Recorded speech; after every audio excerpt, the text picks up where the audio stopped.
Hello, कसे आहात सगळे? तर इथे माझी सकाळ झाली होती आणि मी मिनी ब्लॉग घेऊन आले. आवडला असेल तर लाईक करायला विसरू नका. आणि इथे बघा माझी सकाळची जशी नॉर्मल सगळ्यांचीच सकाळ होते, कपडे धुणं, भांडी घासणं, ह्या सगळ्या गोष्टी असतात आणि ह्या सगळ्या करून घेतल्या होत्या. आणि आज माझा विचार होता मी लवकर उठेल आणि मशीनचं वगैरे काम करेल, पण ते झालंच नाही कारण की गुरुवार असल्यामुळे सगळी देवाची भांडी वगैरे सगळं धुवायचं होतं.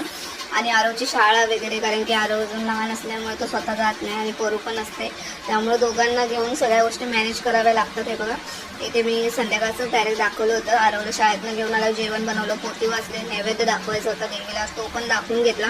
आणि आयुष्यात आपण ज्यावेळेस आपण जॉबला असतो, तर मी पहिले जॉबला होते तर त्या गोष्टी माझं आयुष्य वेगळं होतं. आता मी घरात असल्यामुळे जो वेळ कधी कुठे निघून जातो ते कळतच नाही आणि घरून काही ना काही आपल्याला करायची उत्सुकता असते. कारण आपण घरात बसतो ना, त्यावेळेस आपलं डोकं खूप गोष्टी विचार करत असतं की आज मी हे करेल, आता मी ते करेल, पण काही गोष्टी पॉसिबल होत नाही.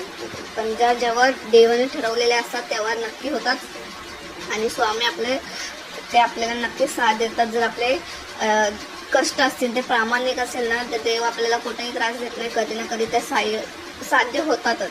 म्हणून आपण कष्ट करायला घाबरायचं नाही, कष्ट करत राहायचं आणि आपलं जे ध्येय आहे ते करूनच दाखवायचं. आणि आपण आयुष्यात सकाळ जेव्हा होतं त्यावेळेस ज्या गोष्टी विचार करतो ना, त्या गोष्टी कधी कधी होत नाही, पण कधी कधी होतात. पण जिद्द सोडायची नाही आणि काम करत राहायचं, आपल्याला जे करू वाटतं ते करायचं, कोणाचाही विचार न करता आणि खुश राहायचं. कारण की आयुष्य हे एकदाच येतं, परत येत नाही, परत येणार तर ते कोणाला माहिती नाही, पण आता जे आहे ते जगून घ्यायचं आणि कोणाचा विचार न करता.